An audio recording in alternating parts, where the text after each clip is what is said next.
Bom, sejam bem-vindos ao podcast Scala. Meu nome é Jordan, sou um dos sócios fundadores da DOT, Hub de Soluções de Marketing e Vendas. E esse é o podcast Scala, que ele tem como intuito principal trazer convidados que vivem do que falam e falam do que vivem. Pessoas que realmente podem agregar na prática a vida do empreendedor, da vida real. Eu sempre costumo brincar que é o herói da vida real, o empreendedor. E hoje a gente está aqui com nada mais, nada menos do que ele, JP, né? João Paulo Satamini, assim que se pronuncia, JP? Isso mesmo. Perfeito. O João Paulo, ele tem 15 anos de experiência empreendendo, é formado em Direito pela PUC, fez MBA em Gestão na Universidade Pompeu Fabra, em Barcelona. É o fundador e CEO da Organic, a primeira linha de bebidas energéticas orgânicas do Brasil e uma das primeiras do mundo, perdendo poucos dias por uma inglesa, pelo que eu vi. Feita com matérias-primas 100% brasileiras e orgânicas, açaí, guaraná e erva mate, inclusive, já fazendo aqui o merchan. Hoje a Organic está em milhares de pontos de vendas do Brasil e é exportada para mais de 10 países, incluindo o Japão, com mais de 6 mil pontos de venda só na rede Lawson, é assim que pronuncia? Isso. Estados Unidos, Canadá e Dinamarca. Pouca coisa, hein? Ele também é sócio fundador da Love Wine, startup DNVB de vinhos em lata, e sócio fundador da Fast Pass Nutrition, que está em breve em lançamento, sua nova marca de suplementos de alta performance, lançada em parceria com o ex-capitão do Grêmio Pedro Jeromel, Rafael Barlesi, e Vinícius Bifnadi, acho que assim se pronuncia, peço desculpa, e é investidor anjo em startups, membro em conselheiro, o João Paulo, JP. Muito obrigado por estar aqui conosco e é muito importante para a DOT. Seja muito bem-vindo. Muito obrigado aí pelo convite e pela apresentação, é bacana ouvir isso aí. E, Jora, muito obrigado, um prazer estar aqui contigo, aqui, compartilhar, e a gente está sempre ensinando e aprendendo. Então, vamos para cima. Maravilha. Cara, muito obrigado por chegar, vir até aqui no nosso podcast. Eu estava comentando contigo antes da gente entrar ao vivo o quanto a vida do empreendedor é corrida. E o intuito, como a gente conversou aqui, é trazer insights de uma maneira leve, super tranquila. E eu queria te fazer algumas perguntas para que o pessoal possa te conhecer um pouco melhor e entender por que a gente te chamou para cá. E a primeira delas é que, cara, tu foi sócio, uma editora aqui em Porto Alegre, sócio fundador, pelo que eu descobri. E essa fase foi uma fase importante para tua vida, porque, pelo que eu entendi, foi a primeira que te moldou como empreendedor de fato, né? E, cara, me explica um pouquinho como é que foi essa tua trajetória e por que tu resolveu vender, como é que foi essa trajetória aí desde o início. Excelente pergunta, muito bom, Jordan. Casualmente, a gente está aqui na PUC, eu sou filho da PUC também, então fazia direito aqui. Nessa época eu tinha 18, passei com 17 anos aqui na PUC, então eu tinha 18 quando comecei essa editora, que é uma revista de venda de carros, chamava Motor Class. Uhum. E depois eu fiz a Imóvel Class, que era de venda de imóveis, no mercado imobiliário, lançamentos e usados também. E, enfim, eu tinha 18 anos e fazia direito aqui na PUC e economia na URGS. E aí comecei um negócio do zero. Tinha um sócio, a gente alugava uma sala duas vezes por semana, não tinha dinheiro para pagar aluguel, no centro ainda. Na raça? Na raça. E aí surgiu a ideia, eu indo de ônibus para URGS e tal. Uma ideia de fazer classificados de venda de carro, tipo hoje é Webmotos, coisas assim. Uhum. Só que com revista com fotos. Isso era que ano, JP? Unidos, cara, 2001. 2001. 2000, na verdade. Eu sou de 82, então eu tinha 18 anos. Uhum. Então tô empreendendo, aí tu falou 15 a gente tá com a Organic. Eu tô há 20... Tô falando minha idade já. 25 anos aí, 25 anos empreendendo, cara. Cara, que trajetória sensacional. É. E tu vendeu essa empresa depois, né? Vendi. Meu sonho sempre foi, assim, estudar fora, né? Então, como eu fiz direito aqui na PUC e aprendi gestão na prática mesmo, aprendi a vender... indo pra rua, vendendo anúncio eu falei picareta de carro, mas tinha concessionárias também, como essa Citroën aqui do outro lado da rua, aqui na Ipiranga, tinha Mitsubishi, Ramada, tinha Savaralta, como tem até hoje, que é Foi vendendo no intervalo da faculdade. Vendia, exatamente. Saía lá, pegava minha pastinha e fiz o melhor curso que eu fiz na minha vida, que chamava Dale Carnegie, que é do Carlos Reis, até meu grande amigo até hoje lá, uruguaio amigo, de longa data aí, Carlos Reis deu treinamento de venda aí para muitos amigos, meus pais, minha família toda. O Dale Carnegie que escreveu Como Fazer Amigo e Influenciar Pessoas. Melhor livro que eu já li na minha vida. Um dos melhores também que eu já li. E é um curso prático desse livro. Então, assim, toda semana você tem que ir lá na frente do grupo, tem geralmente 40 pessoas na aula, tem que falar, olha, evoluir nisso, naquilo, relacionamento com sócio, vendi tanta coisa, cresceu um negócio assim... Enfim, dos desafios e o que tu vencesse. Então, é um curso de liderança e de vendas. Bacana. E eu comecei o curso, tinha ali 18 anos recém-feitos. Entrei em março. E em junho, 3 meses que dura o curso mais ou menos, eu tinha uma editora aberta, CNPJ funcionando, uma revista impressa, com os clientes, tudo. E foi muito bacana, assim, porque, como eu falo até hoje, assim, o melhor curso que eu fiz, porque ele ensina a gente a vender de verdade, né? Então, vender nossas ideias, não só para os clientes e fazer dinheiro com isso, mas também para os liderados, para funcionários, contratar pessoas e tal. Então, super bacana. E até o Warren Buffett fala que é o melhor curso que ele fez na vida dele, né? Esse Dale Carnegie. É um treinamento internacional, tem não sei quantos países, tem mais de 50 países. E existe até hoje. Então, e foi a tua inspiração, assim, para começar a empreender? Ou teve alguém da tua família, familiar, parente, pai? Porque eu, por exemplo, tive um pai empreendedor, né? E ele nunca me influenciou diretamente a empreender. Mas tinha aquela sementinha. E eu queria te perguntar disso, justamente, quem foi a semente? Assim, foi o curso, foi família? O que tu acha que teve por trás, assim, do teu subconsciente que te trouxe a empreendedorismo? Excelente. Desde pequeno, uma coisa, até meu tio desde pequeno, tinha 8 anos, meu tio falava, João Paulo, tu é o judeu da família. Que o judeu, essa história, assim, de empreender, de ir atrás, né, de vender. Dono de negócios. Eu comecei, vendia bicicleta, videogame, anunciava no Classificados, até carro do meu pai, eu vendia com 8 anos, vendia um carro do meu pai, anunciava no Classificados, daqui a pouco ligavam lá para casa, não tinha celular, nada, né? Fixo. Aí ia atender uma criança, né, no telefone, aí passava, peraí que vai passar para o pai falar. Então eu sempre gostei, né, falo hoje em dia do Brick, assim, gosto dessa... Sim. Né? Mas vem algo no sangue mesmo, porque meu pai sempre foi funcionário público, ele trabalhou no BRDE, que é um banco regional de desenvolvimento, e fez carreira a vida toda lá, então concursado, então fez a carreira, cresceu lá dentro, mas nunca empreendeu. Meu avô foi general do Exército, então por parte de pai, por parte de mãe foi engenheiro, enfim, tinha um negócio dele de construção, mas eu puxei mesmo, foi algo que eu fui atrás. Sangue teu. Sangue meu, e o curso ajudou bastante. E essas coisas que eu gosto de falar bastante, assim, eu gosto muito atrás de conhecimento, hoje em dia tem muito cursos online e tal, mas eu sempre gostei muito de fazer curso, de buscar informação, de, por exemplo, ir até para o exterior fazer curso. Com Tony Robbins, fiz vários no exterior. Famoso, tem até na Netflix, né? Exato, eu gosto dessas coisas, assim, e acredito que a gente cresce como pessoa, como ser humano e com o nosso negócio consequentemente. Pô, bacana, cara. E eu, por exemplo, eu sempre tive muita dificuldade porque eu sempre fui um cara muito ativo. E, cara, uma das maiores dificuldades ao longo da minha trajetória de adolescente, assim, era sentar a bunda na cadeira e aprender. Que eu era o cara do fundão. Conversava e trocava ideia com todo mundo. Meu pai brincava também, né? Que ele até me apelidou de carimbador maluco. Provavelmente ele vai ver esse vídeo depois. Mas porque, cara, eu era maluco. E eu sempre tive muita dificuldade de parar para aprender da maneira antiga, digamos assim. Um cara muito agitado. E uma das coisas que eu sempre perguntei para os nossos convidados foi: o empreendedor jovem hoje, ele tem muita dificuldade de entender a importância de uma faculdade. Porque, claro, isso quando adolescente eu tinha dificuldade, mas depois que eu amadureci eu entendi a importância de estudar, de correr atrás, de ir para um curso, de ser aluno, de ter espírito aprendiz, ser jovem aprendiz mesmo, né? Mas muita gente que está hoje, principalmente até no digital ou empreendedor, acha que a faculdade não é importante, que a faculdade não importa, que não faz sentido. E eu queria ouvir de ti, cara, totalmente, brutalmente sincero. O que tu acha que são os pontos positivos, né, que te trouxeram a faculdade, os cursos, e o quanto também esse MBA em gestão em Barcelona, que é algo que me chama muita atenção, não só pela questão de ser fora do Brasil, mas também por tu ter corrido atrás de fazer uma outra especialização depois da faculdade. Então, qual foi a importância disso no empreendedorismo para ti? Teve muita base, teve muita coisa que foi legal? Excelente pergunta.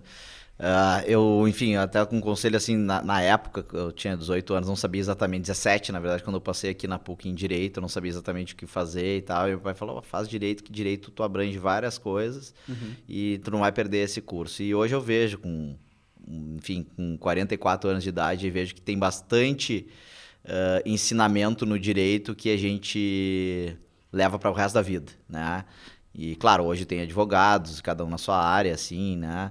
Mas eu acredito muito em a gente fazer uma faculdade, em ter uma base, em ter um diploma. Então, foi isso que eu fiz.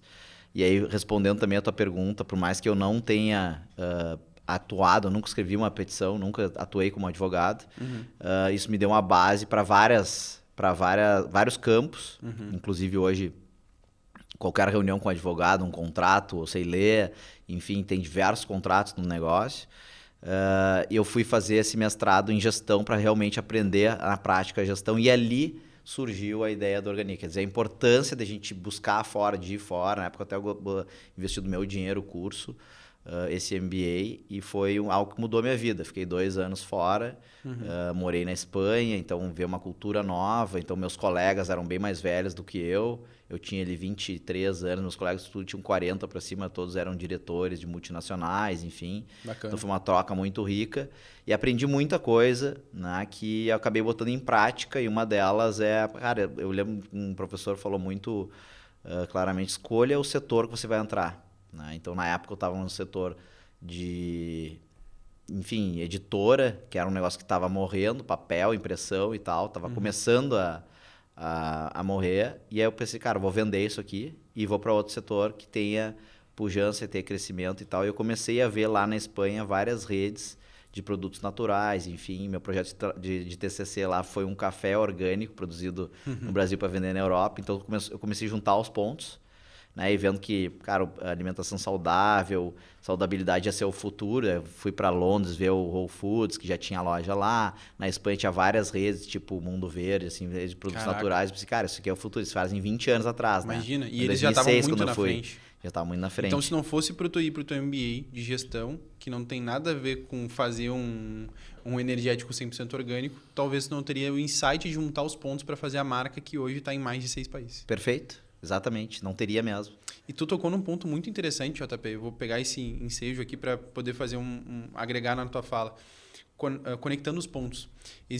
A minha mãe é professora de inglês, e existe um discurso que o Steve Jobs fala em Stanford, numa formatura, que ele fala sobre Connecting the Dots. E o nome da nossa empresa, né, a Dots. Não à toa, ele estava fazendo uma faculdade que na época tinha uma cadeira de caligrafia.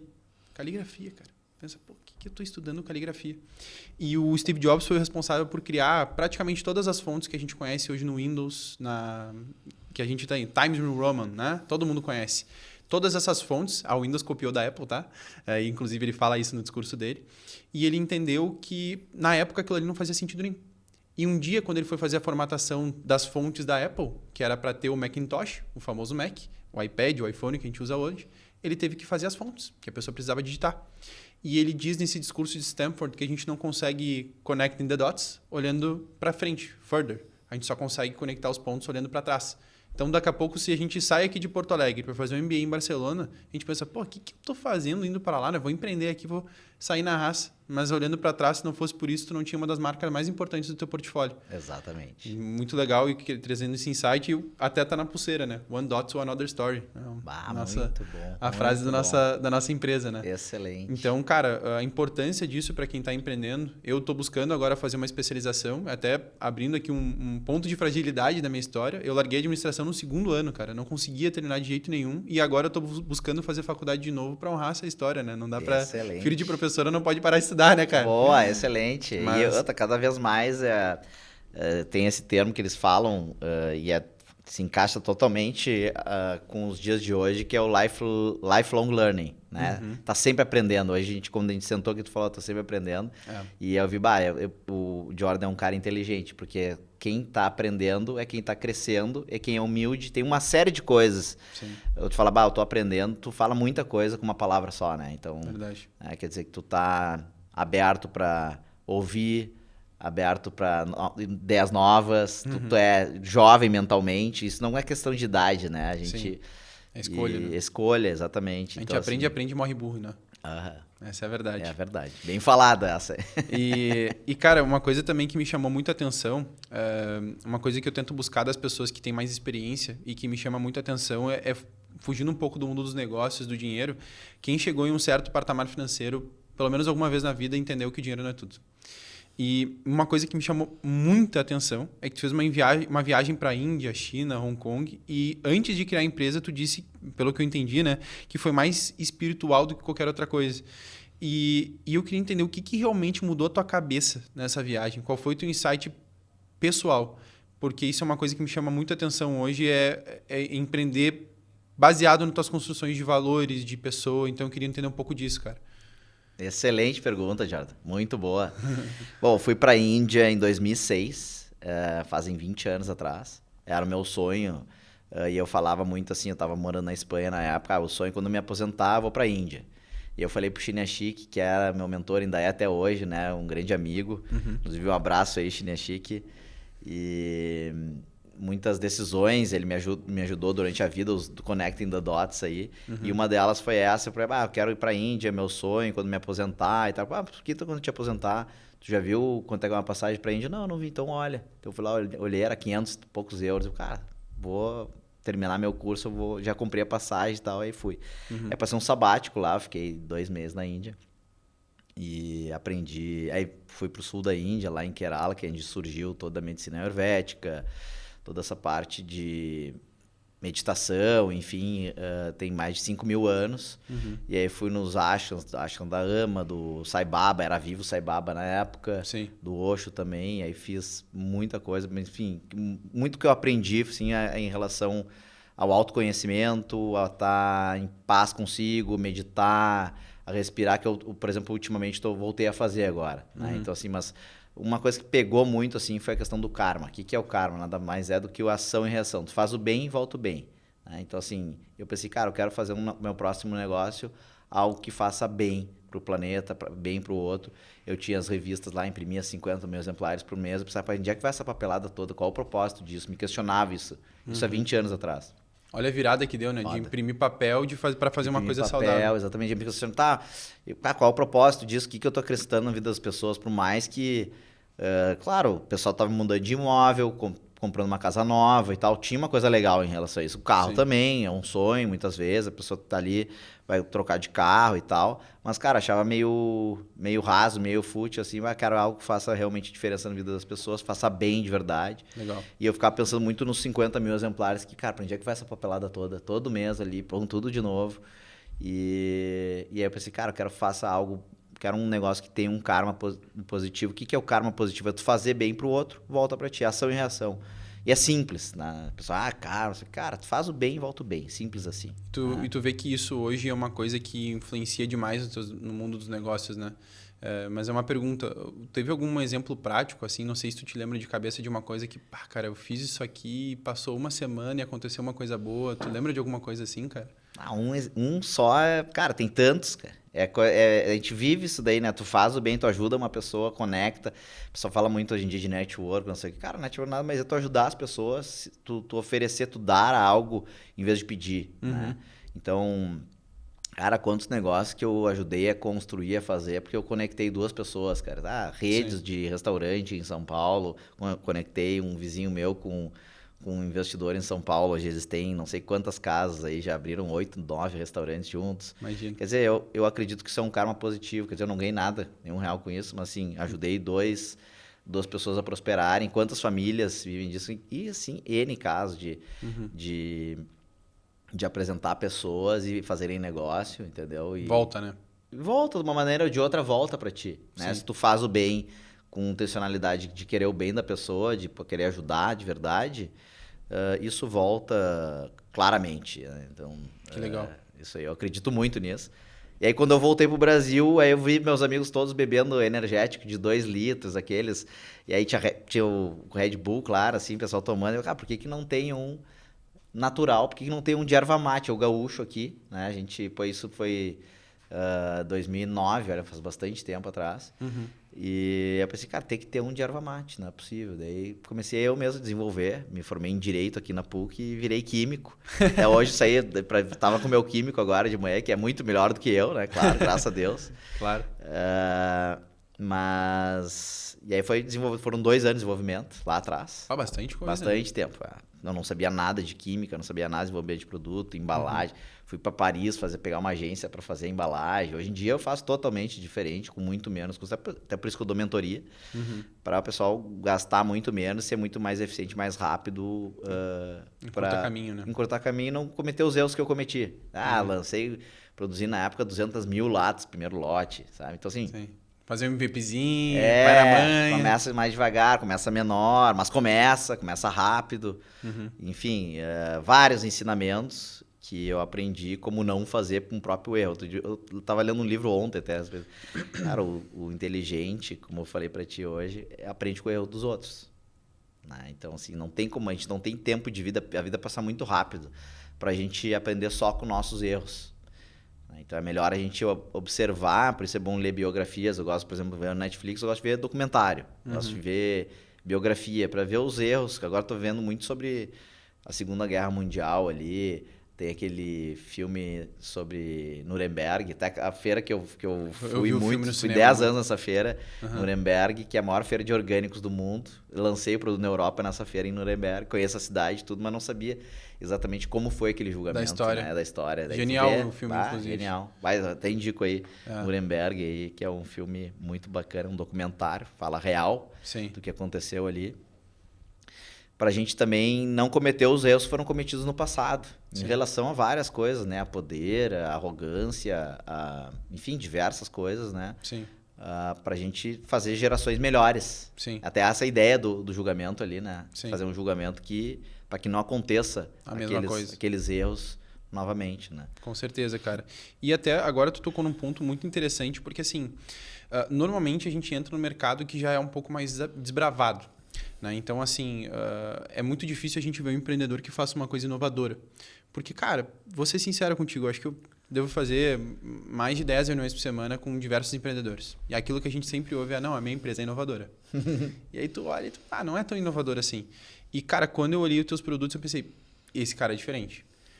E algumas coisas também que me chamaram a atenção é que tu trouxe tendências, né? Eu até estava conversando contigo antes da gente entrar ao vivo agora, que, cara, água proteica na Europa é febre. Eu voltei de lá faz 15 dias e tinha águas de diferentes tipos, né? Então aqui até trazendo, tem essa água proteica, essa aqui de algum sabor específico, não? Essa é limão. Essa de limão, 0 açúcar, 20 gramas de proteína, que é bastante, né? Mais do que um IoPro, inclusive, que é hoje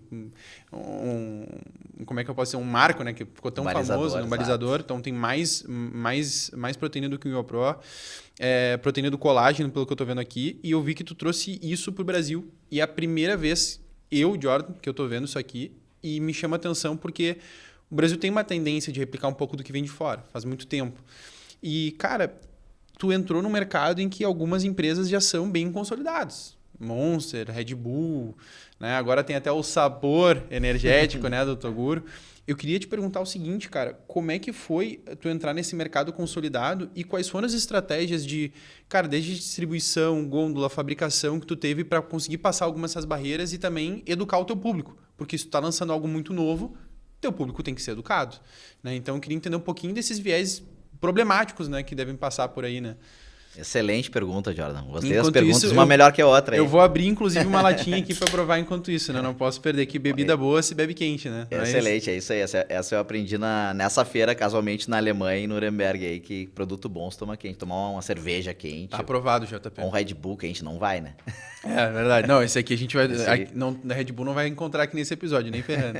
Não, cara, mas muito bom aqui. Já fica a minha indicação aí para buscar no supermercado mais próximo aí de você. Bom demais. Bom, muito obrigado. Excelente pergunta.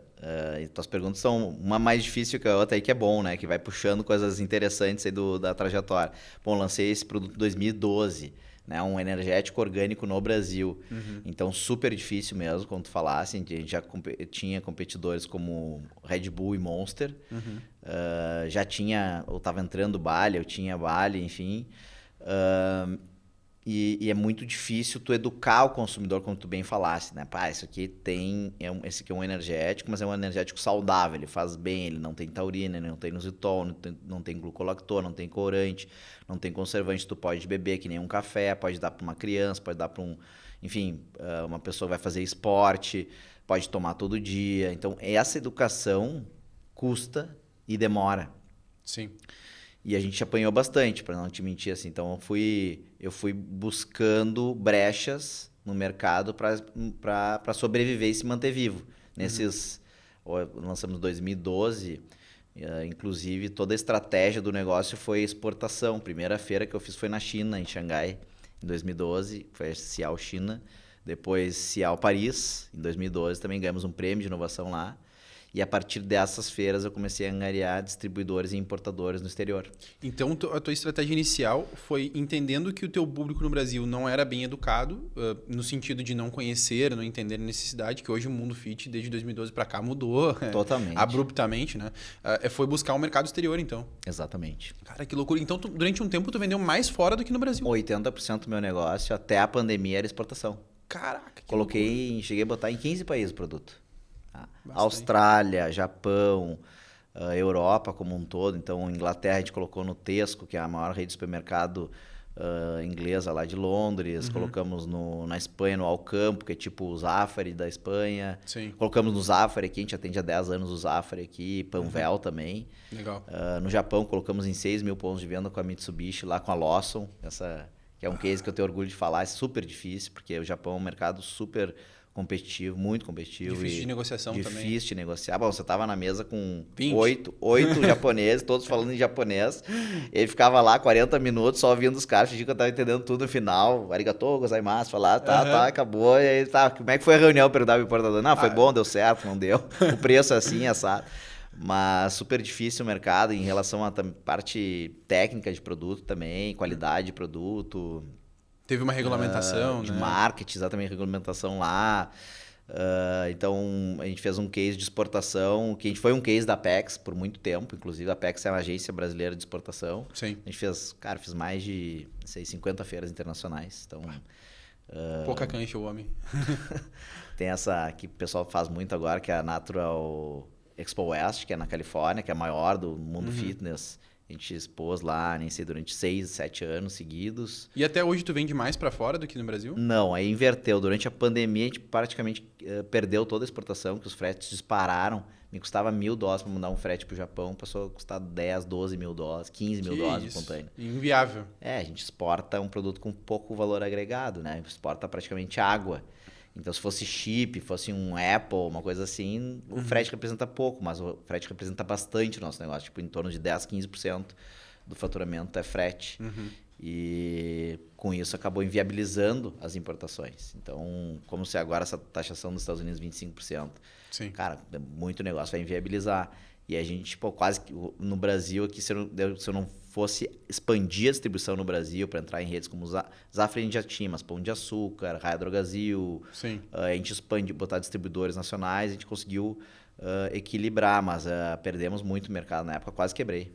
Sim, então tu teve que enfrentar, buscar diferentes maneiras de conseguir capitalizar o teu produto aí em diferentes mercados, exterior, voltar para o Brasil, lidar com política, né? Exato. Complicadíssimo. Agora a gente está retomando a exportação de novo. Tá melhor agora para exportar? Agora está retomando, então a gente está voltando aí para os Estados Unidos. Eu cheguei a abrir escritório nos Estados Unidos, morei nos Estados Unidos 1 ano e meio na Califórnia, em São Francisco. Eu mesmo abri 250 pontos de venda. E foi surfar em São Francisco, né, pelo jeito, porque gosta de surfar, né? Então aproveitou os negócios e juntou com o hobby. Eu surfava em Santa Cruz, na verdade, que é um pouco perto ali. Sim. E lugar bacana, assim, é uma experiência boa. Eu tive lá na época. Bastante brasileiro que morava lá também. Maurício Benvenuti, que é bem conhecido, que é da Startse, era meu parceiro aí de escritório lá do centro de São Francisco. Cara, gênio da bola esse cara aí, muito legal com os conteúdos dele. Eu muito acompanho legal. Bastante. Quem não segue Startse aí, fica a dica, bem bacana. Aí tava o Ricardo Jeromel na época também, que é irmão do Pedro, morava lá também em São Francisco, então uma turma boa. E acabamos fazendo um case lá de distribuição na marra, assim, na unha, porque a gente distribuiu em quase todos os 7-Eleven de São Francisco o produto. Isso fazem 10 anos atrás, né? Mas essa exportação na raça aí é outra vivência aí que que tem que fazer um podcast só sobre isso. Cara, uma pergunta justamente, a Organic, tu chegou a ter, para quem não te conhece, né? Tu chegou a ter investimento externo, como é que foi essa virada de chave de, vou colocar em uma aspas aqui, né? Começar como um negócio pequeno e daqui a pouco tá exportando para o mundo inteiro, né? O que foi essas alavancas, ou a alavanca principal, e se teve investidor, como é que foi essa trajetória? Excelente pergunta. Eu comecei sem investidor, então eu vendi carro, vendi imóvel, o que eu tinha ali de capital e investi no negócio, fui investindo aos poucos, mas eu coloquei tudo que tinha no negócio ali que tinha disponível de capital e fui buscando a exportação como uma maneira de se autofinanciar. Então a exportação tu consegue vender com 50% adiantado, então produzia e os outros 50% no embarque, então o fluxo de caixa na exportação ele é melhor do que aqui no Brasil, por exemplo, vai vender para uma rede de supermercado. Às vezes até consignado, né? Complicado, porque é 45 dias, tem umas que são 60 dias. Quanto maior, mais ele te espreme, né? Exatamente. Então é bem complexo isso, mas em 2010 anos atrás, mais ou menos, 17, a gente fez uma rodada de investimento e tal, mas enfim, é algo que vai crescer bastante ainda. Nossa ideia é abrir um pouco mais aí para crescer no Brasil, investir no Brasil e nos Estados Unidos. O mercado americano é um mercado gigantesco. Perfeito. Né? Então eu fui lá há 10 anos atrás sem investidor, sem nada, com capital próprio. Então o mercado americano tu tem que ir, é que nem para uma guerra, tu tem que ir com a bala. Com bastante bala. Né? E claro, tem muito mais oportunidade, tem muito mais mercado. Uma rede dos Estados Unidos fatura mais que o Brasil inteiro. Sim. Mas tem que entrar com investimento em dólar, tem que entrar com, enfim, o marketing, tudo que é do marketing, tu sabe quanto se gasta aqui no Brasil, é tudo V5 lá, porque é em dólar. A moeda forte ela é bom porque ela te paga em moeda forte e ela te cobra em moeda forte. Exato. E aí, exatamente. Gato por... como é que é? Dente por dente, olho por olho. Exato. Vai indo, exato, né? Exatamente. Por exemplo, um valor que for custar aqui, um negócio vai custar 3, 4, 5 mil reais por mês, lá é 3, 4, 5 mil também. Só que é dólar. Sim, é muito mais. Então a gente vende o nosso produto aqui, uma conta de padeiro, 12 reais, lá é 2, 3 dólares. Sim. Então tem esse... E tu lida com câmbio, né? Lida com câmbio. E ao mesmo tempo lá o poder aquisitivo é muito mais alto. E o cara gastar 2, 3 dólares no produto orgânico, para ele é fácil, ele está educado. É mais fácil de vender, mais fácil. Mas tem muito mais concorrência. Sim, e até eu ia te fazer uma pergunta bem relacionada a isso, né? Qual foi a virada de chave que fez vocês iniciarem a empresa lá fora, mas com um investidor, enfim, teve alguma coisa que te fez chamar a atenção? Vou fazer em 2017, vou decidir fazer uma rodada de investimento. O que te chamou a atenção, assim, que tu falou, foi a moeda forte de fato? Assim, tem passos que tu vai dar, por exemplo, às vezes vai lançar uma linha nova de produto, que foi a época, a gente fez uma linha de chás, a gente tinha um item só, né, que era o energético orgânico, e exportava para 15 países. Então, chegou um momento que eu pensei assim, cara, temos que ampliar a nossa linha de produto aqui, porque o custo de eu ir numa feira, o custo de eu visitar um cliente, de ter uma equipe de vendas, de ter um gestor de marketing e tal, é o mesmo, então vamos ampliar a linha de produto. Então, para lançar esses produtos precisa de investimento, então a gente fez uma rodada. Então, lançamos os chás, lançamos o zero, lançamos Era para tu poder sabores. aumentar a tua gama de produto, tua estrutura, Exato, então. exatamente. E, cara, o que tu indica? Por exemplo, eu nunca recebi investimento externo na DOT, né? E eu acho que eu tenho um pouco dessa visão, cada empreendedor tem a sua, mas acho que a empresa é feita para vender, né? Isso é uma coisa que eu ouvi muito do Flávio Augusto e me chama muita atenção, porque normalmente se herda, se vai indo, normalmente não dá certo, né? Não é todo mundo que tem uma sucessão tão boa quanto a do Adib da CIMED, né? Nem todo mundo é preparado para isso. E eu queria te perguntar justamente isso, cara, pedindo uma dica até pessoal. Quando que tu indica uma empresa pegar investimento? Né? No teu caso, foi expansão de produto, foi conseguir aumentar a tua estrutura de marketing, vender mais, né? Que é a dor que todo empreendedor quer resolver. Mas quando tu indica buscar mais investimento e como? Para uma pessoa que está ali nos assistindo agora e tá, cara, preciso de investimento, o negócio é bom, dá ROI, dá resultado, gera caixa, mas eu tô precisando de margem, de dinheiro e não quero buscar no banco. Como é que tu indica e quais momentos do negócio que tu indicaria também isso? Excelente pergunta, excelente pergunta. Eu falo isso nos meus mentorados. Inclusive, alguns perguntam quanto eu vou precisar de dinheiro para fazer esse projeto. Eles falam uns números que eles se assustam. Cara, porque quer fazer um projeto bem feito é X milhões. Né? E se assustam, mas é a realidade. Não adianta tapar o sol com a peneira. Fazer um projeto bem feito, né? Tendo em vista todo o fluxo de caixa negativo, margem baixa, que tu precisa ter um pulmão para sustentar até atingir a escala, né? Sim. Tempo. Então, respondendo a tua pergunta, depende do negócio em si, tá? Por exemplo, negócio de agência, negócio de serviço, não vejo tanta necessidade de captar investimento. Pode crescer com os teus próprios pés, porque tu não precisa tanto capital de giro para comprar matéria-prima. Sim. O fluxo de caixa ele não é tão invertido como indústria. Tem mais margem. Tem mais margem, exatamente. Sim. Então, tu consegue escalar o teu negócio, não que seja fácil, nenhum negócio é fácil, mas tu consegue escalar mais facilmente sem capital. Tá. Né? E aí usando o teu próprio know-how, enfim, o próprio... Pô, tu sabe muito melhor do que eu a questão de ROAS, investi 1, voltou 4, 5, vamos acelerar aqui. Bota mais dinheiro. Bota mais dinheiro. Daí tu pode começar pequeno e vai... Eu falo muito isso, cara, começa pequeno. Né? Tu começa pequeno e vai... O que tu fizer pequeno, tu vai aumentando a escala, dando certo, né? Então, não deu certo, eu investi 1, voltou 1, para tudo, vamos organizar.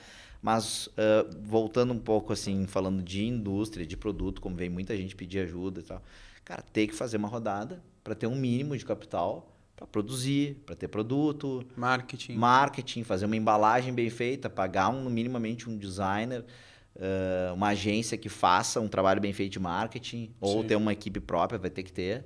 Distribuição, vendedor, vai ter que ter um investimento. Então, fazer uma projeção de 1, 2 anos, né? Quanto vai custar isso daí e ir atrás desse capital, para quem está realmente ouvindo aí, começando mesmo do zero com um projeto.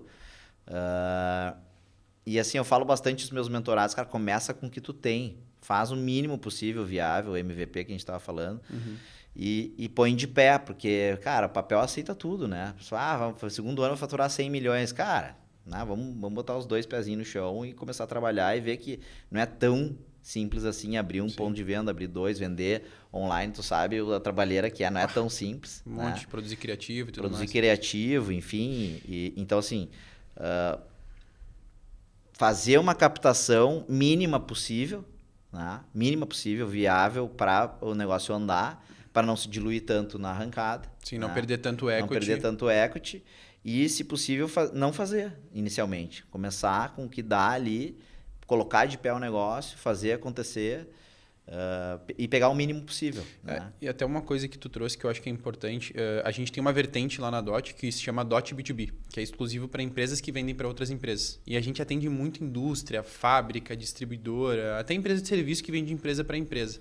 E, cara, muita gente tem a dificuldade de entender justamente isso. O cara chega lá para mim, é uma indústria, uma fábrica, uma empresa que vende empresa para empresa, e ele tem uma dificuldade de entender, vou começar com 2, 3 mil reais em marketing. Às vezes ele acha que é muito. E às vezes ele acha também que é muito pouco. E eu queria te perguntar justamente isso. Tem outros negócios, até a gente vai falar da Love Wine, né? O JP é um dos maiores empreendedores B2B que eu conheço. E eu queria te perguntar, cara, qual a importância hoje do digital para ti e qual a importância também de começar pequeno, mesmo que seja pequeno, porque a gente sabe que hoje o digital é uma das maiores frentes de venda e a maioria das pessoas de indústria, principalmente, tu sabe muito bem, praticamente Neandertal no digital. O cara tem uma indústria lá, é quase que uma venda de porta em porta. Então, a importância do digital para ti e a importância mesmo que começar pequeno, como é que hoje é nos teus negócios, nas tuas empresas? Excelente pergunta.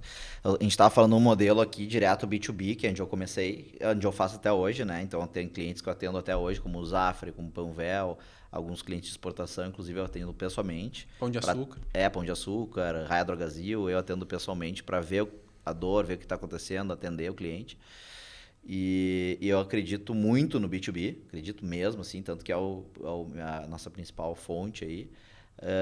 Mas ele tem vários gaps, né? Vários, como é que eu vou te dizer assim, várias desvantagens, digamos assim.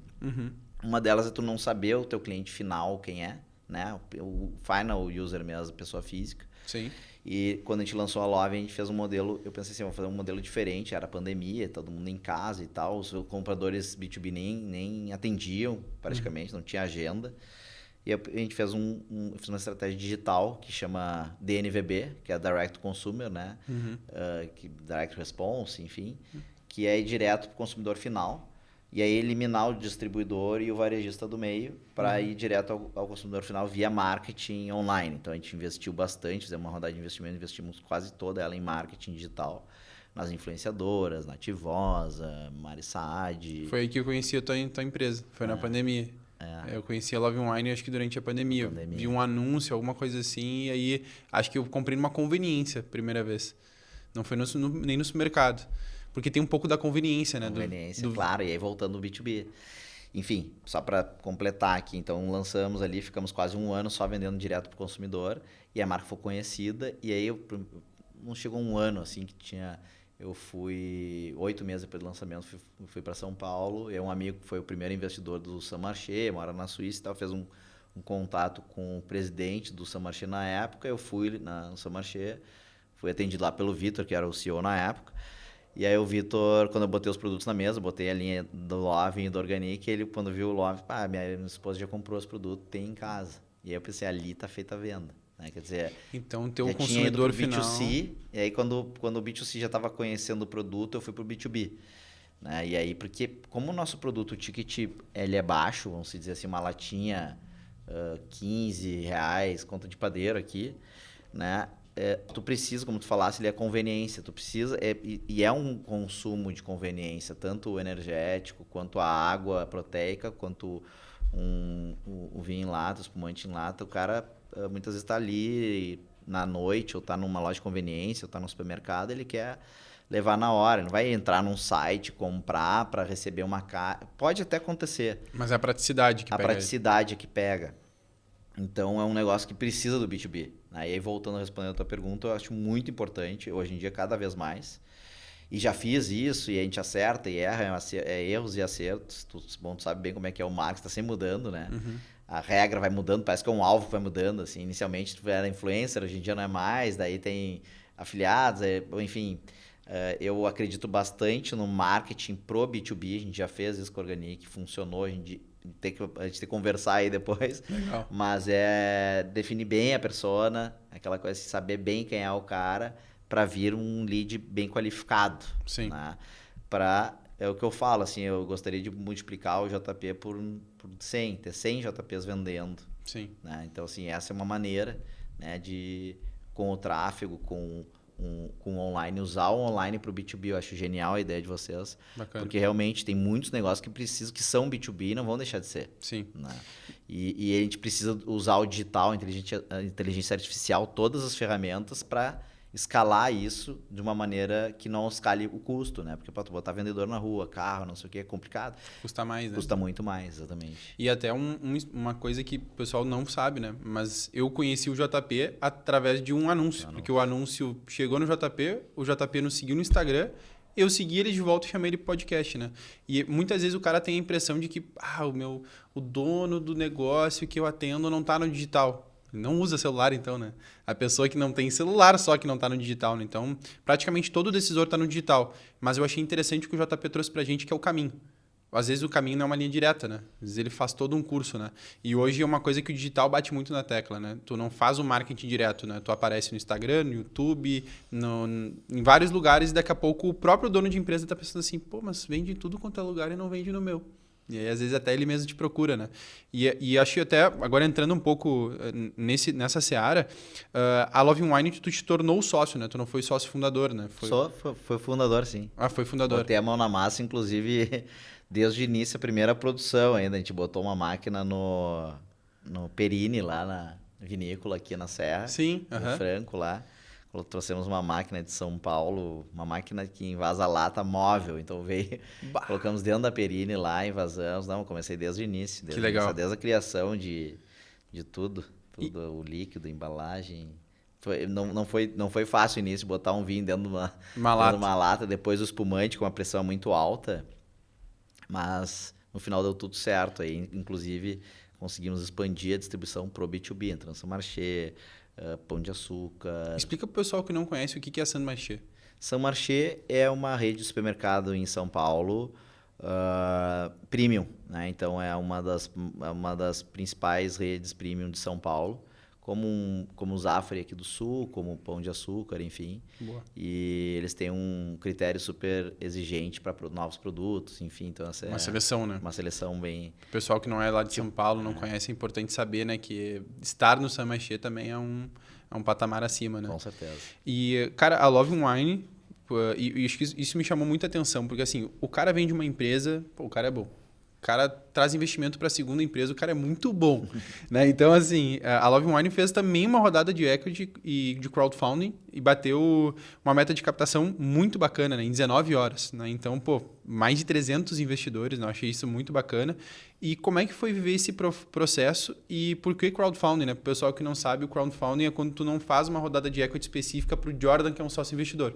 Tu abre lá como se fosse um site e as pessoas, né? Por isso o crowd, né?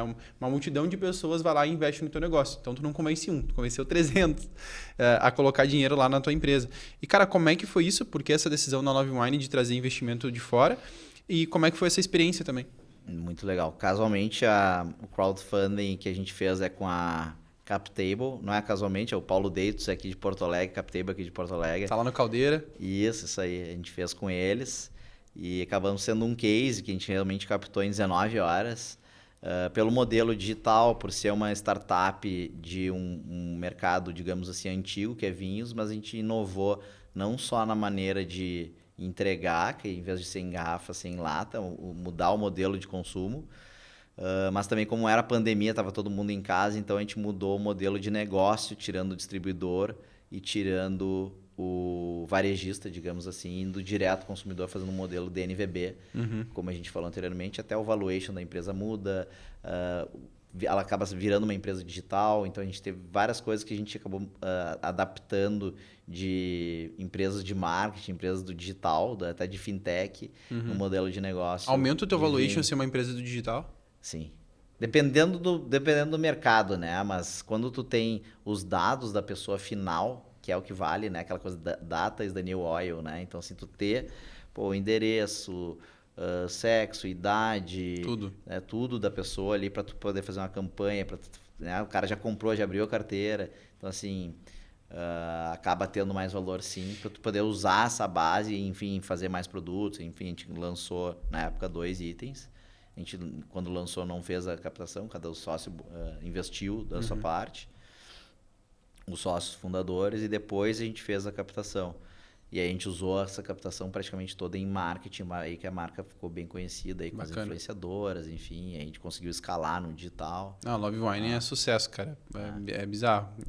Essa foi a primeira marca que quando eu entrei no teu perfil, eu já bati o olho e falei, caraca, muito fera, porque todo mundo conhece. E isso é uma coisa interessante, cara. Isso é uma coisa que o JP não conhece, vou trazer agora essa informação. Lá na DOT, principalmente na DOT B2B, a gente tem muita dificuldade de achar o decisor dentro do digital. E uma das coisas que mais chama atenção hoje do nosso público, provavelmente tu já deve ter feito, mas tem muito empreendedor que não sabe, é que a gente pega toda a nossa base de clientes com nome, e-mail, telefone, a gente sobe no Facebook e no Instagram e pede para ele achar uma pessoa parecida. E foi assim que eu achei o JP. O JP ele veio de um anúncio lookalike, então eu peguei toda a minha base de clientes e falei, Facebook, Instagram, esse é o meu cliente hoje, acha pessoas parecidas. E aí o JP já foi para fora do país, o Jordan também, o JP tem iPhone, o Jordan também, o Jordan gosta de relógio, o JP também. Então ele começa a entender alguns públicos de interesse e achar. E a gente acha muitas vezes que a gente é mais inteligente do que o algoritmo. A gente deixa ele trabalhar pra gente. Então, cara, se tu tem uma base de cliente hoje, pega essa dica que o JP tá te trazendo aqui, que é a tua base de cliente é o novo petróleo do mundo. A tua base de cliente é a melhor coisa que pode ter. Porque tu tem uma base de cliente direcionada e para de depender de um terceiro para fazer a venda para ti. De um representante de venda, que a gente sabe que é difícil, de uma pessoa que pode parar, uma empresa que pode parar de comprar de ti do dia para a noite. A gente sabe que supermercados grandes, hoje é um dos maiores motivos de quebrar uma empresa, um supermercado grande. Começa a pedir 100 unidades lá de ti, daqui a pouco ele pede 0 e tu aumentou tua fabricação. Então isso é uma coisa muito importante. Pega essa dica e, claro, se não tem uma empresa de marketing, né, já clica aqui, arrasta para cima e conhece nosso trabalho. E brincadeiras à parte, cara, acho que tu tá trazendo vários insights aqui, principalmente o pessoal que tá tendo uma mentoria gratuita, né? Porque o JP paga para dar essa mentoria aqui pra gente. Cara, não obstante com o sucesso de 2, tá lançando a terceira. Então, a Fast Pass Nutrition, nova marca de suplemento de alta performance, né? Ali com grandes nomes no mercado também, que me chamou bastante atenção. Cara, como é que nasceu essa parceria? E, claro, né? Tu tá nessa seara de produtos naturais, energético, água proteica e agora suplemento, cara. Que a gente tá vendo que tá um hype absurdo no Brasil, o mundo wellness. Então, o mundo sorriu para ti. Se tu acredita em karma como JP, de 2012 para cá o teu mercado só cresceu. Então, teu karma tá bem positivo, né, meu querido? Então, como é que tá sendo essa experiência de abrir uma terceira empresa e tocar esses 3 negócios ao mesmo tempo, né? Boa, excelente pergunta, Jordão.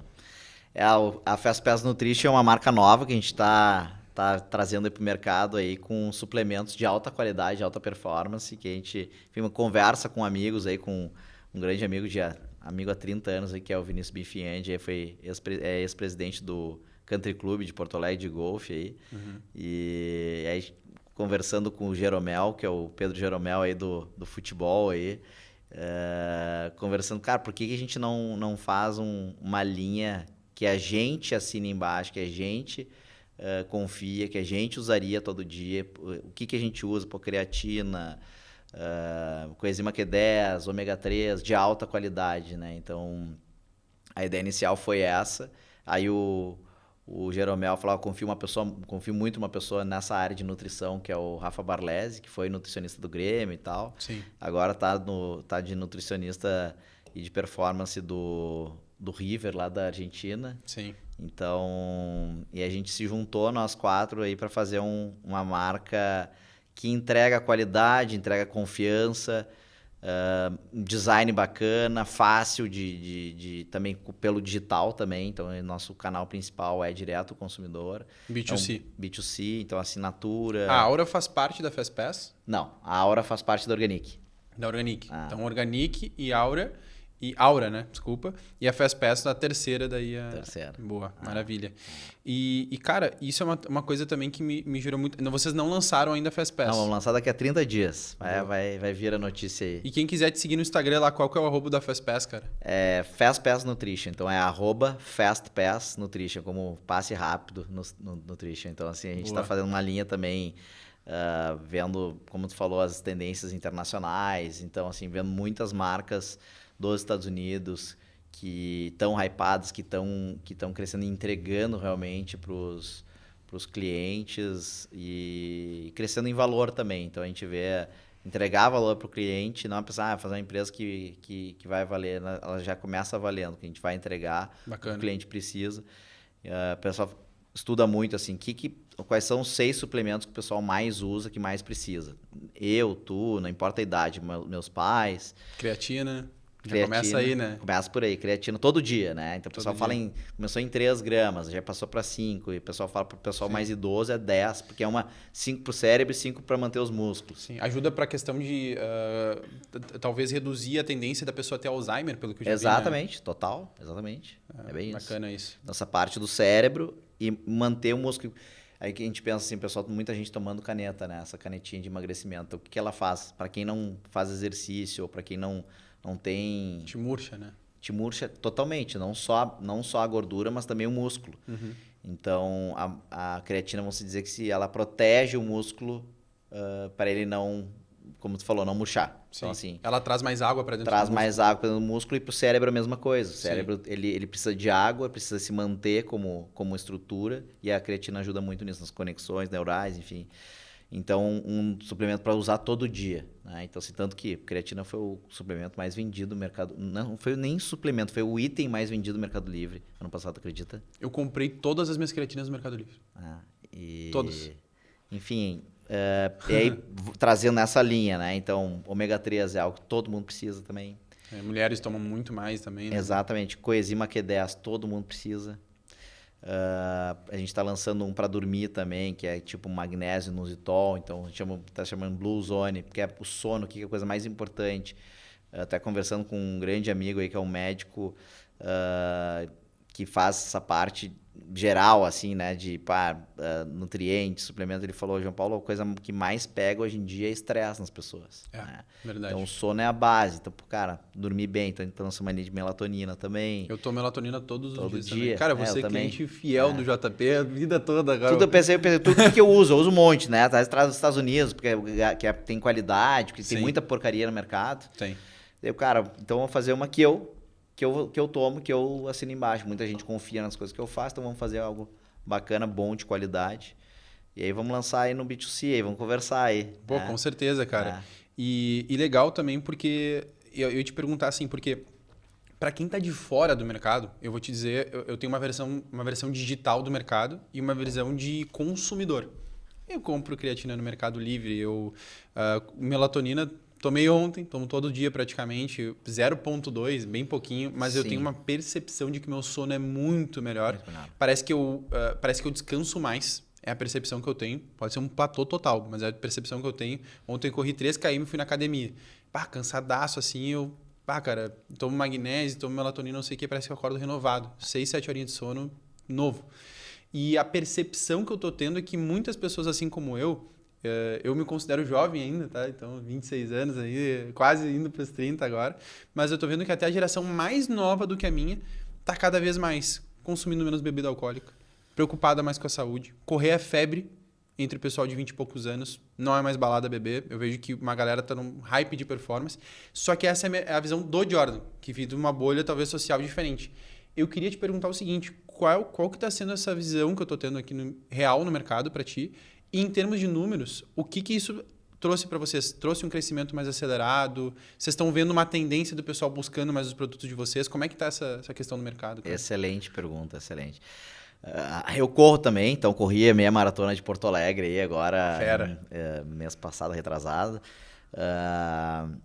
Agora faz quase um mês que eu não corro, 20 dias que eu não corro, peguei uma pneumonia aqui com esse nosso clima do sul aqui. Difícil. O pessoal que está vendo o podcast, né, quem é daqui sabe o que é o nosso clima gaúcho, mas muita gente, até pela própria internet, pelo Instagram, muita gente está tendo a informação que antes não era divulgada, né? Então, assim, de fazer do alimento o seu próprio remédio.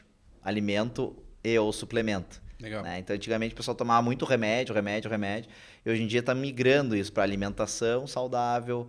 O pessoal fala muito do wellness e fitness. É esse conjunto de coisas.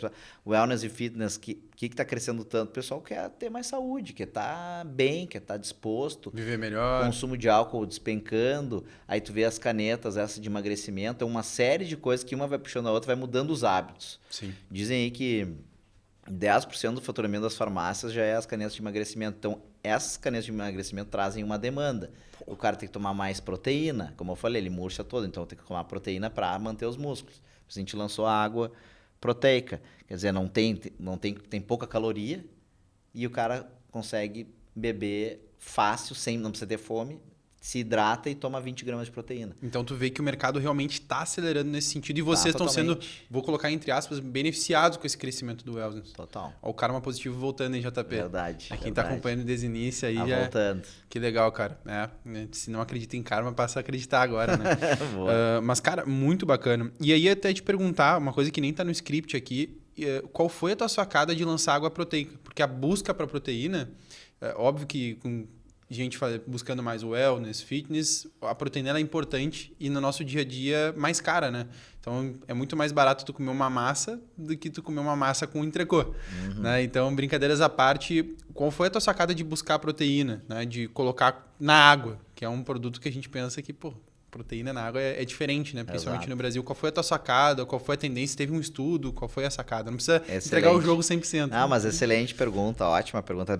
É bem isso que eu estava falando antes, assim. Vendo a tendência do pessoal tomar muito as canetas. Alguém me falou que de cada 10 lares no Brasil, 7, uma pessoa está usando a caneta. Olha que forte, achei até demais, mas enfim. E o segundo dado, 10% do faturamento das farmácias do Brasil já é caneta. Cara, é bastante coisa isso. Não é bastante, é absurdo. É absurdo, 10% do faturamento. Então, assim, essas pessoas têm uma demanda diferente de alimentação. Diminui a fome. Eu pensei, cara, a barrinha de proteína é algo que tem lá quase 200 calorias, 180 calorias, tem mais de 200 calorias, é algo bem calórico. E, cara, às vezes tem uma quimbucha, né? Tem até 20 gramas de proteína, mas, cara, um troço que o cara não tá com fome de comer. Eu pensei, cara, por que não algo que hidrata, já é um mercado que a gente já tá líquido, e traz uma proteína de alta qualidade, você botei peptídeo do colágeno, que é o melhor que tem, não é só colágeno, peptídeo do colágeno é o mais top que tem, que realmente que é mais direcionado para recuperação muscular, articulação, enfim. E a pessoa dá saciedade, quer dizer, então ela não precisa ter fome, ela bebe, aquilo ali é fácil, né? É simples, mercado de proteína bombando. Na minha cabeça foi meio que óbvio, assim, cara, tem que ter uma água boa, gostosa, né?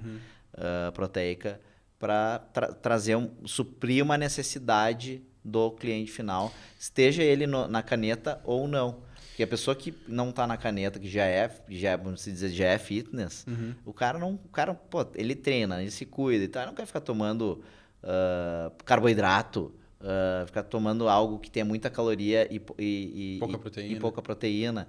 Então, ao desenvolver, eu pensei, cara, vamos fazer algo com baixíssima caloria, né? Então tem 80 calorias somente, com 20 gramas de proteína. Então, entrega a quantidade de proteína que a pessoa precisa.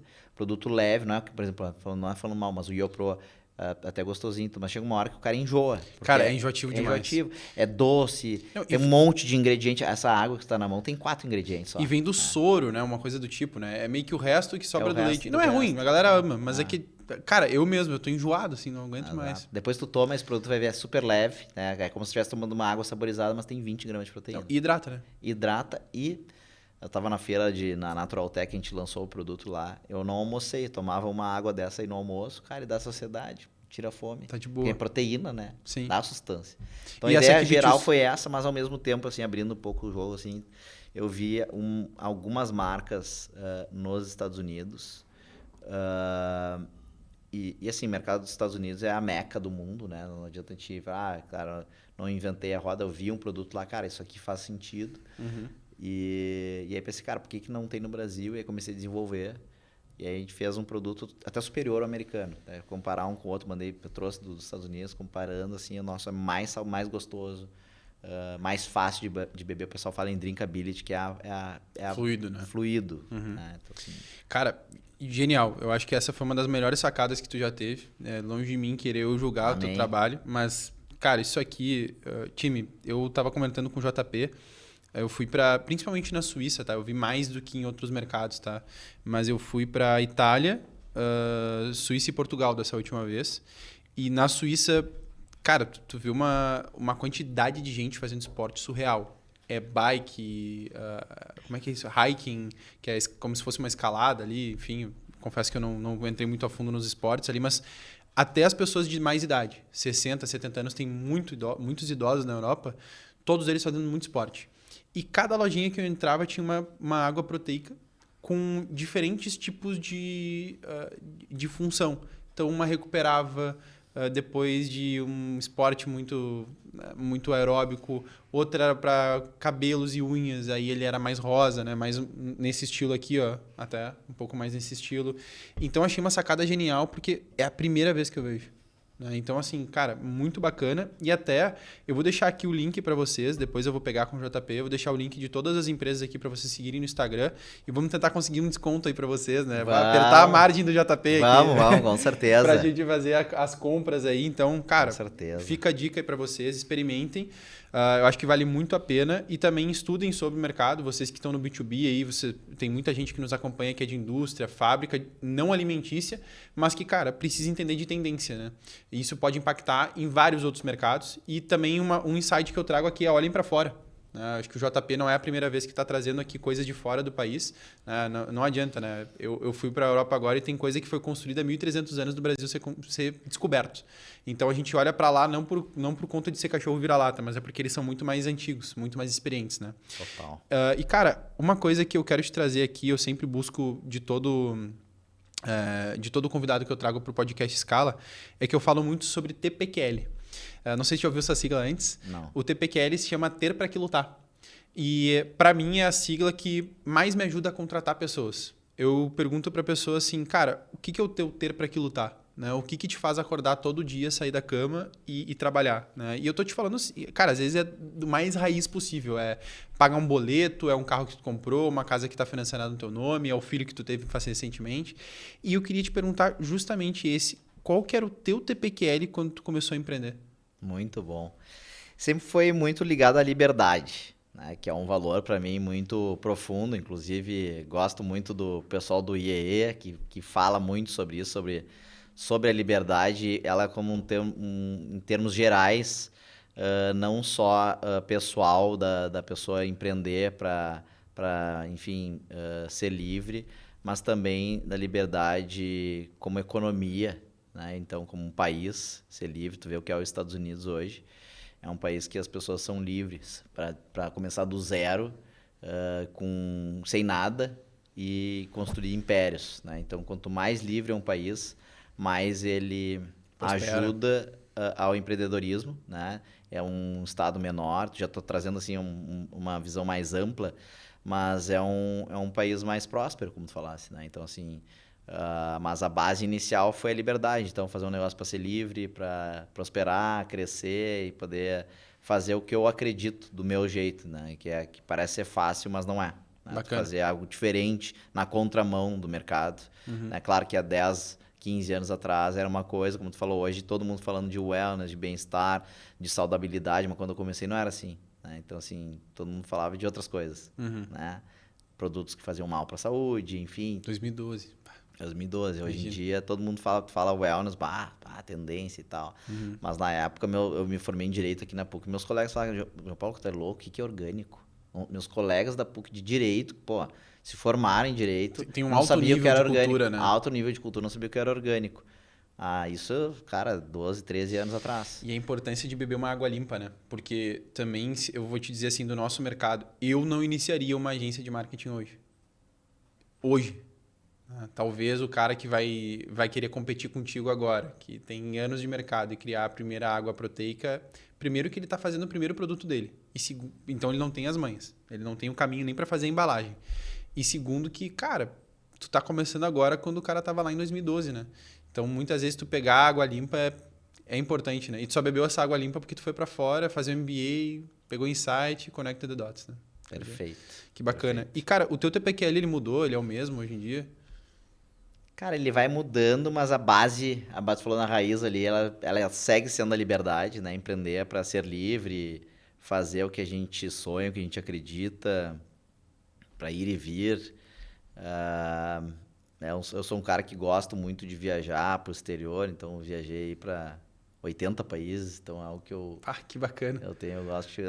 Enfim, eu gosto, né, de conhecer novas culturas. Eu falei da Índia, eu fui 3 vezes para a Índia, né? Então eu gosto de conhecer cada vez que eu vou a um lugar novo, Que pessoas novas. Então e também assim levar o que o Brasil tem de melhor para o mundo, levantar uma bandeira positiva do Brasil lá fora. Por isso que o projeto inicialmente foi exportação, né? Então a gente mostrar para o mundo, para a Europa, que o Brasil tem inovação, que tem empreendedorismo, tem coisas boas, tem indústria, enfim, tem força. Tu vê várias indústrias fortes brasileiras que exportam, né? Então, esses 15 anos exportando, conheci muita gente boa, tanto na área de, enfim, café, carne, matéria-prima, mate, açaí, que é o nosso fornecedor, que é a Petrus, que é o Sandoval lá, acabam meus fornecedores acabam ficando amigos, né? Então, assim, de fazer algo que tu acredita, botar os ingredientes que tu acredita para ti, para tua família, e fazer algo bom para as pessoas, para o mundo, e ser um exemplo, não só regional no Rio Grande do Sul e Brasil, mas também fora do Brasil, internacional. Então, assim, a gente pode ser o exemplo e a gente pode ser a mudança que a gente quer ver no mundo. O Brasil perdeu a Copa, mas eu prefiro que seja conhecido não pelo país do futebol, e sim por isso que tu está trazendo, né? Empreendedorismo, inovação, saúde, boas pessoas, bons negócios, né? Legal essa tua visão, cara, porque eu, até induzindo algumas falas tuas, eu pensei, pô, que legal, né? Tá trazendo coisa de fora, mas tu também tá levantando essa bandeira do Brasil para fora, né, cara? Bem bacana. Total. E aproveitando, a gente tá quase finalizando, tá, JP? Um livro que você indicaria para quem está nos assistindo e quer evoluir na vida, empreender melhor e, enfim, evoluir, né? Casualmente a gente falou sobre esse, que é Como Fazer Amigos e Influenciar Pessoas. Acho muito bom esse livro. Li ele há 20 anos atrás, é um que eu até gostaria de reler. Tem outro também que é do Jim Collins, que eu gosto muito. Jim Collins, Feitas para Vencer. Estou com ela na mesa para ler, não li. É muito bom. E tem que reler, inclusive, que ali é uma bíblia para negócio. Empresas Feitas para Vencer, né? E Tem um que é muito bom já para quem já está empreendendo, já tem um negócio rodando, enfim, que é do fundador da IO, que é o Verne, que chama Scale Up. Não É um conheci. baita livro, né? Que ele fala sobre, são as 4 fases ali, né? Estratégia, pessoas, execução e caixa. Boa. Cara, qual a lição mais valiosa que empreender te ensinou sobre negócios ou sobre a vida? Ah, várias, cara, várias. O empreender te torna uma pessoa melhor, na marra, né? Então, toma muita porrada, tu aprende sobre humildade, sobre, enfim, sobre como lidar com pessoas, sobre como vender, sobre como lidar com as próprias emoções, como ganhar, como perder, como ser flexível. Muitas lições, muitas. Né? Boa. E, assim, claro que cada uma tá ligada a uma situação. A gente teria que pegar e fazer um podcast só sobre cada uma delas. Mas eu diria, assim, que a humildade, que eu acredito, é uma qualidade muito... Parece que, cara, ser bonzinho. Não, não. A humildade é bem profundo. E tu não desistir, né? A perseverança, né? Perseverança e humildade. Se tivesse que dizer uma coisa, o segredo do sucesso qual é, cara, não desistir. Porque realmente é difícil, É bruto, empreender né? é bruto. E, cara, é segurar tem uma frase que diz, não é quanto tu bate, é quanto tu aguenta apanhar. Acho que até do Rock, né? Do Rock Balboa, bem antiga, né? Mas é um pouco bastante disso. Sim. O sucesso, ele é muito mais sobre isso, né, cara? Não desistir. E qual ação que tu fez que trouxe mais ROI para algum dos teus negócios, cara? O que tu fez que mais te trouxe retorno, assim? Bah, cara, foi o marketing digital, foi exportar, foi conseguir um investidor, foi comprar palestra. O que tu fez que mais te deu ROI, cara? Legal, gostei. Excelente pergunta. Até a gente está retomando a exportação agora e tô perguntando assim, cara, tem algumas feiras, plano de feira internacional que tu não consegue acertar no olho da mosca. Tem feira que dá muito certo, tem feira que não dá. Mas teve uma feira que eu fui no Japão, que, cara, na época eu consegui um stand até gratuito lá, então gastei, eu fui 8 vezes pro Japão depois disso, né? Foi a primeira vez. E não lembro exatamente quanto que foi investido, mas não foi grande coisa, foi passagem, hotel e tal. E acabei vendendo, na primeira venda, $400 mil. Então, na época, foi a maior venda da minha vida. Né? Isso fazem 10 anos atrás, mais, até 2015. Então, para quem tá no B2B aí, participar de feira e evento, pode ser que venha uns $400 Claro mil que sim, aí. claro que sim. Então, assim, claro, também, assim, tu conseguir fazer feira, por exemplo, fui na Natural Tech lá, cara, os caras botando 1 milhão no stand, aí não fecha a conta, né? Sim. Então, assim, tu tá falando de ROI, né? Então, é investimento e retorno, né? Então, pô, ir para uma feira, pegar um voo, conseguir um stand, um custo econômico bom e tu fechar uma venda para um importador grande, substancial, aí, abrir um mercado novo. Então, um ROI alto, né? Digamos que um ROI de mais de 100 vezes. Né? Bacana. Não foi um resultado baixo, né? Não. Mas isso também trazendo, assim, tem muita coisa que hoje em dia dá para se fazer. Claro que vem aumentando o CAC. Hoje em dia o CAC não é mais o que era há 6 anos atrás, tu sabe melhor do que eu. Tá, mas na época tinha coisas legais de se fazer com influenciadoras. Sim. E tal. Cada vez mais caro, né? Exato, cada vez mais caro. E quem começa... Então o ROI não é tão bom. Sim, mas quem começa depois só se prejudica, né? É verdade. E, cara, uma outra coisa que eu queria te perguntar, que aqui é mais um jogo rápido, qual o país que tu mais gostou de viajar? Porque eu adoro viajar, vou pro Japão ano que vem pela primeira vez, já foi 8. Legal. E eu queria te perguntar, cara, qual o país que tu mais gostou? Se fosse indicar um, cara, tu nunca viajou na vida, qual o país que tu indicaria pra gente? Nunca viajou na vida? Não, já viajou, mas tá querendo escolher um assim que é matador. O Japão, tu tá bem indicado, o Japão é muito legal, foi um dos países que eu mais gostei, que eu mais gosto. A Índia é sensacional, é a mais marcante porque é muito choque cultural, então cada dia tu te força... o impacto cultural, o choque cultural é tão grande que ele te traz para o momento presente. Então, tu tá ali, tudo é novo, tudo é diferente. Claro que daí muita pobreza, muita sujeira, tem de tudo, mais ou menos que nem o Brasil. Né? Mas é muito ensinamento, aprende muito. Tu gosta de aprender, Vai para lá. Então assim, os dois países, Japão e Índia. Começaria pela... Já que tu já tá marcado pro Japão, tá ótimo aí, Japão, mas depois vai pra Índia que dá um contraponto muito bacana aí. A Índia, querendo ou não, tem ensinamentos de 5.000 anos atrás, então o pessoal fala de yoga agora, eu fiz um curso de yoga no final de semana, de Kundalini Yoga, sensacional, e são técnicas ali de respiração e tal, que tem 5.000 anos. Imagina. E até hoje pouca gente conhece. Tem muita coisa na Índia. Gênio, legal.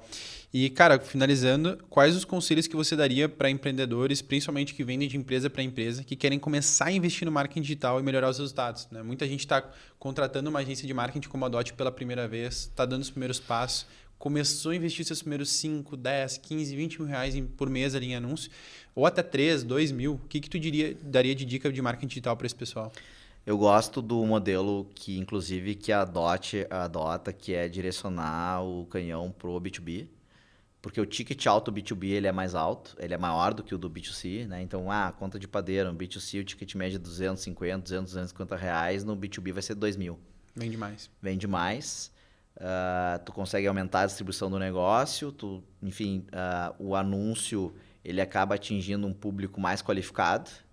Então, eu iria para um tráfego B2B, que casualmente, e não é por acaso, é o que vocês que a Dot faz. Do pouco que eu estudei vocês, que eu achei, até porque eu vi o anúncio e me chamou bastante atenção. Claro, crescendo esse investimento, né? Não ficar só aos 2, 3 mil por mês e ver medir bastante semanalmente ou, enfim, quinzenalmente o ROAS, de cada... E fazer uma organização desses, como tu bem falasse ali, dos leads que vêm, para ir melhorando esses leads, a qualidade deles, né? Então, assim, trazer qualificação de lead. Então, eu investiria nisso. Boa. Cara, da Lovin, não sei se tu te importa de compartilhar isso, mas em porcentagem, né, não em valor, quanto que vem do digital para vocês hoje do mercado, do faturamento bruto? 50%, 70%, 80%? O que vem do mercado digital para vocês hoje? Na Lovin chegou a ser... Bom, no início era 100% digital, né?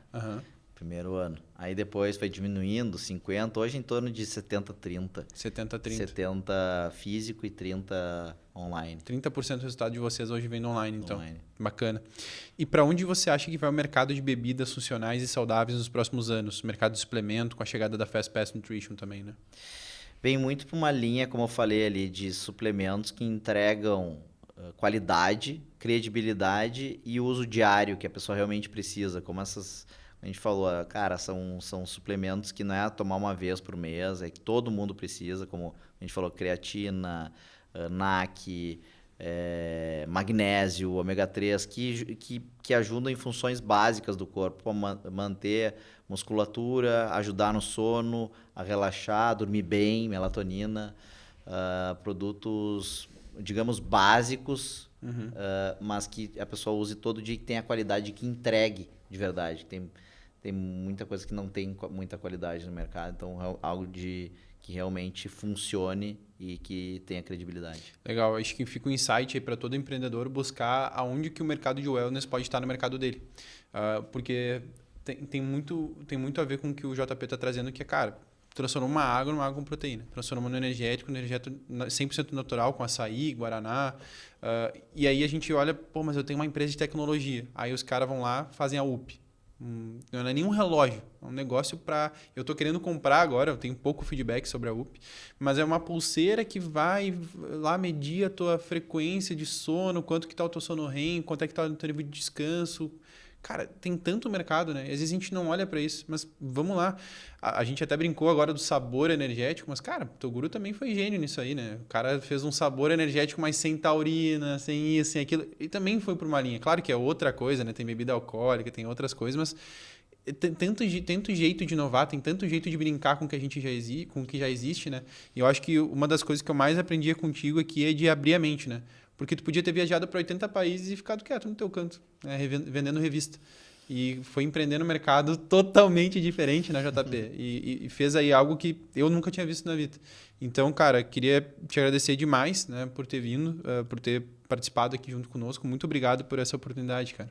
Muito obrigado pelo convite e pela entrevista, pelo podcast. Entrevista super bacana, perguntas inteligentes, Obrigado. Uma troca rica aí. Parabéns pela tua história, parabéns pela DOT. Obrigado. E conta comigo, agora tu fez um amigo aí. Com certeza, com certeza. Muito legal. Cara, se não for te pedir demais, para quem não conhece a DOT, a gente atende algumas das maiores empresas do país, principalmente aqui do Rio Grande do Sul. A gente atende a Lebs, que é uma varejista com mais de 300 lojas, né? A gente atende a Crédito Real, que é uma das maiores imobiliárias do país hoje, com mais de 200 unidades. A gente fez alguns trabalhos também para a Lupo, que vocês devem conhecer. A gente foi homologado em 2022 pelo Banco BTG para ser oficial para os escritórios de investimento. E hoje a gente tem algumas vertentes que, assim como o JP vende no B2B, a gente pode ajudar a sua empresa no B2B também. E vocês já ouviram tudo que o JP tem para falar aí sobre marketing digital. E se tu não te importar de deixar um recado aí para quem está querendo iniciar no marketing digital, querendo contratar a DOT, se tu fosse indicar a gente aí para iniciar esse trabalho, ou até outra agência de marketing, mas que indicasse, né, o pessoal a trabalhar com esse mercado digital, né, por favor. Com certeza.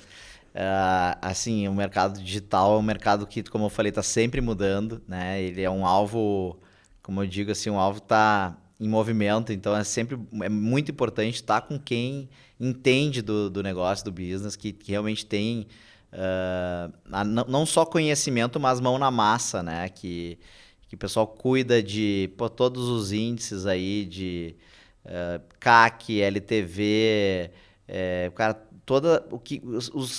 os índices importantes para o teu negócio, para o crescimento dele. Para escalar, hoje em dia não tem como escalar sem o marketing digital, e uma agência de marketing de qualidade é muito importante e faz toda a diferença. Boa, maravilha. JP, brigadão, cara. Merece. E valeu mesmo por estar aí com a gente. Merece. E pessoal, se inscrevam, curtam, compartilhem com o pessoal. Sigam também o JP na rede social. Vou deixar aqui o Instagram de todas as empresas da Aura. Vou deixar aqui o Instagram também da Fast Pass Nutrition. Vou deixar o Instagram de todas as empresas dele, do site também, para vocês poderem fazer a compra direto. E também, claro, se você quiser deixar algum comentário, alguma pergunta, depois eu envio para o JP. E se quiser também contratar alguma mentoria que o JP faz pessoalmente, deixa aqui também nos comentários, eu mando um direct que eu encaminho diretamente para ele. Esse foi o podcast Escala e a gente se vê no outro lado.